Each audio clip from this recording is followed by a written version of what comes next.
বাঁচবেন তো? গোটা সমাজটা দুর্নীতিগ্রস্ত হয়ে যাচ্ছে না? গোটা সমাজ অপরাধীদের কবলে চলে যাচ্ছে না? স্কুলগুলো বন্ধ হচ্ছে। আরে कौन लड़ेगा इस तृणमूल कांग्रेस के साथ? कौन लड़ेगा इसके खिलाफ? कौन देगा इसको टाइट?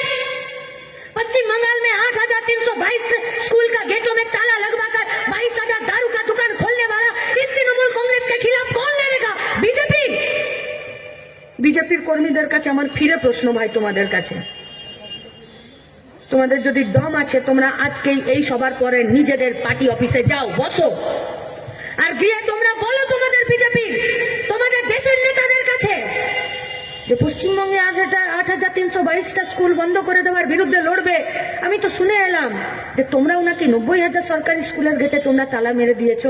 হ্যাঁ, এই গোটা ভারতবর্ষে যেখানে যেখানে বিজেপির সরকার আছে, যে সব রাজ্যে বিজেপির সরকার আছে, আর গোটা দেশে যেখানে কেন্দ্রের বিশ্ববিদ্যালয় এবং কেন্দ্রের বিদ্যালয়গুলো চালাচ্ছে, সেখানে বিজেপির পার্টিটা 90,000 স্কুলের গেটে, সরকারি স্কুলের গেটে তালা লাগিয়েছে। মাইকে বলছি, কথা রেকর্ড হচ্ছে, বিজেপির কর্মীদের কাছে তথ্যের অভাব হবে না। যান গিয়ে জিজ্ঞেস করুন, এই 90,000 স্কুলের মধ্যে 55,000 স্কুল কোন দুটো রাজ্যে আছে?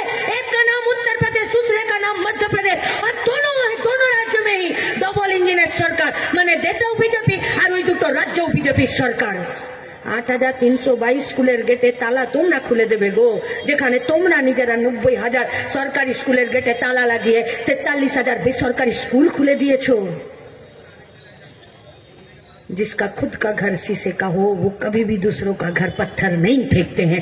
इसीलिए आज ममता बनर्जी प्रतीक जैनेर बाड़ी থেকে ফাইল নিয়ে বেরিয়ে গটগট করে চলে গেল। আজ তৃণমূলের কর্মীদের উল্লাস আর বিজেপির কর্মীদের মুখগুলো কেচোর মতো হয়ে গেল। কি তৃণমূলকে টাইটে দিচ্ছিল।